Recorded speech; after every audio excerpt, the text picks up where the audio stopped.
everyone! Welcome back to Story Hive. Don't forget to hit that subscribe button and ring the bell so you never miss an update. Let's jump into today's story. Shocking mail reveals my wife cheated for 24 years and the heartbreaking truth about our daughter. I'm in my early 60s. 4 days ago, I received a mail that threw me into an existential crisis. It's not something you want to face in the last leg of your life. The letter was from someone named Mr. X stating he had sent his piano and a watch to my wife. These weren't ordinary items, they were heirlooms passed down through generations in his family. He mentioned these details in the letter. To my shock, the items were intended not just for Mary, my wife. Mr. X wasn't someone from our family or friends, though I had heard his name before. I couldn't place him. Mary reminded me that he was her piano teacher from 3 decades ago. I asked why he would send his family heirlooms to our daughter or even to Mary. She had no answer and simply said, "I don't know." It was my daughter's pre-wedding dinner that evening. For a moment I thought it was a wedding gift. But the question remained, why would her piano teacher? The question lingered in my mind, but I let it slide for the moment. It was a busy day, and we already had enough to handle with the wedding preparations. As the guests came in and the ceremony began, I almost forgot about the mail. We slept very late that night. The next morning I was still in bed, hungover from the night before, when someone relentlessly knocked on the door. It was the courier delivering the piano and watch mentioned in the mail. I wish I had been in a better state to inquire or even refuse the delivery, but I signed for it. I called Mary, but she wasn't home and didn't leave a note. My hangover vanished when I saw the piano. I freshened up and tried calling her again, but she didn't answer. My anxiety grew. I searched for the letter to read it again for any clues, but I couldn't find it. I had kept it in my bedside drawer, but it was now in a different drawer. Clearly Mary had read it while I was asleep and moved it. When she returned in the afternoon, she completely ignored the huge piano sitting in the living room. I asked her again why her piano teacher would send these heirlooms to our daughter. She looked at me and said, "How am I supposed to know? It's been 24 years since I last saw him."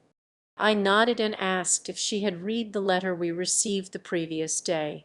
She denied it and rushed to the kitchen, clearly avoiding the confrontation. Since then, we haven't been speaking properly. I've also been avoiding her. The way she lied to my face has been eating at me. I don't know whether to wait and let things cool down or try to uncover the truth myself. Edited to it context. I've been married to Mary for 32 years. I used to think of her as the perfect wife and mother to our daughter. She's a homemaker while I've been the provider. Hard to relate to this generation, but it was our setup. We married young. I wasn't making much at the time, but I was determined to buy a house before starting a family. After working various jobs, I finally landed a decent position that required extensive travel across different time zones. Mary was supportive of my work commitments, though she often expressed frustration that I wasn't around much. She wanted children, but I wasn't ready emotionally or financially. I wanted to give my future kids the best life. Mary eventually started taking piano lessons to keep herself occupied. I encouraged her hobby and was relieved she had something to focus on. She stopped complaining about my absence and got deeply involved in her music. Little did I know this would come back to bite me 24 years later. I had met her piano teacher twice. The first time, I had come home early from a work trip. Mary introduced me to him and her classmates. The teacher was around my age, maybe slightly older. The second time I met him was after our daughter was born. He came to our house with gifts for her. Both times I saw no reason to be suspicious. Everything seemed normal. Mary eventually stopped her piano lessons due to a complicated pregnancy, and I took a transfer to a desk job so I could be home more. After our daughter was born, I encouraged her to pick up her hobby again, but she said she was too busy raising our child. She had a piano back then, but it suddenly disappeared from the house. When I asked her about it, she said she no longer enjoyed playing. The next 24 years were smooth. My daughter brought joy into our lives. My career took off, and I was able to buy a home where we made countless memories. Everything seemed perfect until that letter shattered the illusion. Update 1. I've been avoiding the inevitable. All the pieces fit together. Mary had a deeper relationship with her piano teacher. After that day, things became icy between us. I asked Mary a couple of times if she wanted to talk, but she refused, avoiding the elephant in the room. I was also so angry that I didn't make an effort to fix things. Instead of begging for the truth, I decided to find it out myself. I tracked down the courier service that delivered the piano and the watch.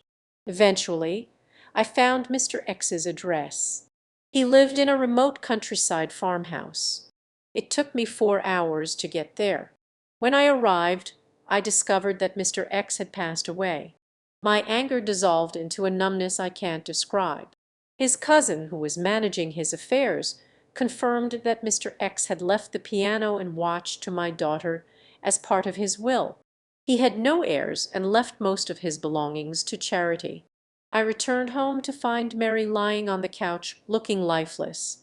She knew I had gone to see Mr. X. I asked if she was ready to confess. With tears in her eyes, she finally admitted she had cheated on me with him, once 24 years ago. She claimed it was a mistake, a lapse due to loneliness and my constant absence. What I wasn't prepared for was her next confession. The child I had raised for 24 years wasn't mine. As I sat there in my camper by the sea watching the waves crash against the shore, my mind couldn't stop replaying the events of the past few months. The letter, the piano, the watch, it all seemed like a cruel twist of fate. I had always prided myself on being a man of reason, a man who could handle anything life threw my way. But this shattered the very foundation of my existence. The woman I had loved for over 3 decades had kept a secret so devastating that it threatened to undo everything I believed to be true. The thought of Mary sick and hospitalized tugged at my heart. I tried to push it away, tried to remind myself of the betrayal of the years I spent oblivious to the truth. But the image of her lying in that hospital bed, possibly alone and suffering, wouldn't leave me. My daughter's message echoed in my mind: if possible, visit her once her health is deteriorating. I had been living in this camper for weeks now, far from the life I once knew. I had fixed it up, made it livable. The ocean was my companion, the vast emptiness of the sea giving me space to think, to process. But no matter how far I drove, no matter how isolated I became, I couldn't escape the gnawing feeling in my gut that told me I needed to see her. Not for forgiveness, not for reconciliation, but for closure. The day of my daughter's wedding still felt surreal.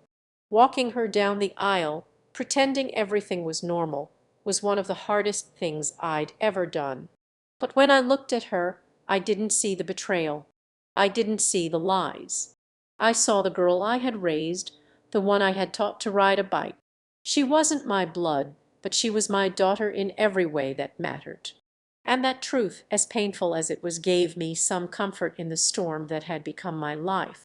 I stood up from my makeshift bed in the camper and walked outside. The salty breeze hit my face, and for a moment I just breathed it in. The sound of the waves was soothing, almost like a lullaby for the broken-hearted. I had left Mary behind when I found out the truth, but had I really left her behind? Or had I simply been running away from the confrontation I knew was inevitable? I thought about the life we had built together, the moments that now felt like lies. I remembered the nights I had come home late from work, exhausted, only to find Mary waiting up for me. I remembered the pride in her eyes when I got that big promotion, the way she had always supported me, or so I had believed. But now all those memories were tainted by the knowledge that while I was out there working to provide for our family, she had betrayed me. Once, she said, just once. but that was all it took to break me. As much as I wanted to stay away, I knew I couldn't. My daughter had asked me to visit Mary, and for her sake I would. Not because I wanted to forgive, not because I still loved Mary, but because after everything I still cared. Maybe that was the hardest part. Despite everything, despite the lies, the secrets, and the betrayal, I still cared about her well-being. I packed up my things and started the long drive back to the city. The road stretched on for miles, and with each passing hour I felt the weight of the situation grow heavier. By the time I reached the outskirts of the city, I didn't know what I would say, didn't know if I could even look her in the eyes without feeling the anger rise up again. But I had to try. When I arrived at the hospital, the sterile smell of antiseptic hit me immediately. I walked through the halls, my footsteps echoing off the cold white tiles. My daughter had told me Mary's room number, and as I approached it, I felt a lump form in my throat. I stood outside the door for what felt like an eternity, my hand hovering just inches from the handle. I wasn't ready for this, but then again I didn't think I ever would be. With a deep breath, I pushed the door open. There she was lying in the hospital bed, looking frail and older than I remembered. Her once vibrant eyes were dull, her face pale. She turned her head slowly and saw me standing there. For a moment neither of us spoke. The silence between us was heavy, filled with unspoken words, unresolved pain, and years of betrayal. Finally, she whispered, "You came." I didn't respond right away. I just stood there taking in the sight of her, the woman I had loved for so long, the woman who had broken my heart. "I didn't come for you," I said quietly. "I came for her." My voice was steady, but inside I was anything but. I wanted to yell, to scream, to demand answers. But what was the point? The truth was already out, and no amount of yelling would change what had happened. Mary nodded, tears welling up in her eyes. "I'm sorry," she whispered. "I'm so sorry." "I know," I said, my voice barely above a whisper. "But that doesn't change anything." She closed her eyes, and for a moment I saw the woman I had married all those years ago, the one I thought I knew. "I never meant for any of this to happen," she said, her voice trembling. "I was lonely, I made a mistake, I've paid for it every day since." I wanted to feel sympathy, but all I felt was exhaustion. "I don't need your excuses, Mary. I just need closure. I've already made peace with the fact that our daughter isn't mine biologically, but what you did keeping it from me for all these years, that's what hurts the most." "I know," she sobbed. "I know." We sat in silence for a while, the weight of everything that had happened between us hanging in the air. After what felt like hours, I stood up. "Take care of yourself, Mary." As I turned to leave, she called out.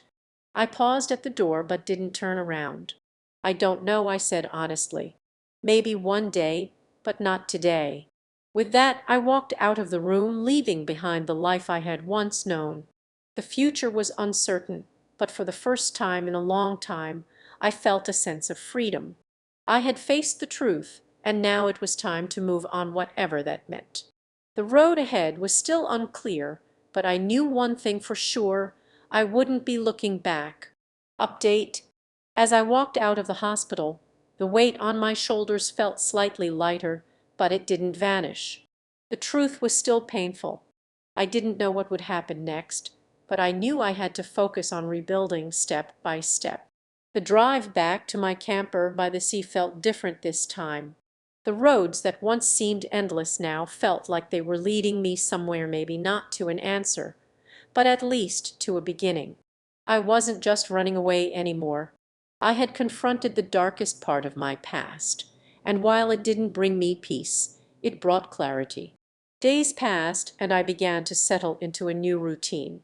Mornings were filled with walks along the shore, letting the cold ocean air clear my head. I spent my afternoons fixing things around the camper, finding solace in the simplicity of manual work. Evenings were for reflection, sometimes painful, but always necessary. One evening, while sitting by the fire pit outside, my phone rang. It was my daughter. "Dad," she said softly, her voice carrying a warmth that always tugged at my heart. "How are you doing?" "I'm getting by," I replied. "How's everything with you, married life treating you well?" She laughed lightly. "Yeah, it's good. We're getting used to the idea of forever, I guess." I could hear the hesitation in her voice, the weight of the unspoken words hanging between us. "I visited your mom," I said, breaking the silence. "I saw her." There was a pause on the other end. "How did it go?" "It was what it needed to be," I said. I told her I don't know if I can forgive her, and I think that's okay for now. I did it for you, not for her, but I don't think I'm angry anymore, just tired. She sighed softly. "I'm sorry you've had to go through all this, Dad. I really am." "I know you are," I said. "But this isn't your burden to carry. You're my daughter, and that's never going to change, not because of anything that happened before. You are mine in every way that matters." Her voice cracked slightly as she spoke. "Thank you, Dad. That means everything to me." We talked a little longer, about small things, about life moving forward. As we hung up, I realized that I wasn't just making peace with my past, I was building something new with my daughter. The relationship we had was unshakable, forged not by blood but by years of love and commitment. That was the only truth that mattered now. Weeks passed, and Mary's health continued to deteriorate. My daughter kept me updated, but I kept my distance. There was no more to be said between us. I didn't attend the funeral when the day finally came. I thought about it long and hard, but in the end I realized that chapter of my life was already closed. I had said my goodbye. Months later, life had settled into a quieter rhythm. The camper by the sea had become my new home, and I embraced the solitude, the peacefulness of it. I still worked remotely, doing small consulting jobs to keep myself occupied, but I was no longer chasing the career ladder or the idea of success. I had discovered something more meaningful: contentment. One evening, as the sun dipped below the horizon, casting a warm, golden light over the water, I sat on the beach with my daughter. She had come to visit, bringing her husband along, and for the first time in what felt like years, we sat together not as a family broken by secrets, but as a family that had survived them. "I'm proud of you, Dad, for everything." I smiled, feeling a sense of peace that had eluded me for so long. "I'm proud of you too." The waves lapped gently at the shore, and for the first time in a long time I felt whole. Life wasn't what I had expected it to be, but that was okay. It had taken unexpected turns, revealed painful truths, but it had also given me something precious: a bond with my daughter that was unbreakable, and a future that was finally my own. As the stars began to twinkle above, I realized I wasn't running from anything anymore. I wasn't searching for answers or closure. I had found what I needed, and now I was free to live the life I chose. And that for me was enough. Thanks for tuning in to today's Reddit story. If you enjoyed it, please give this video a thumbs up and share it with your friends. And if you haven't already, make sure to hit that subscribe button and ring the bell so you never miss out on more amazing stories. See you next time.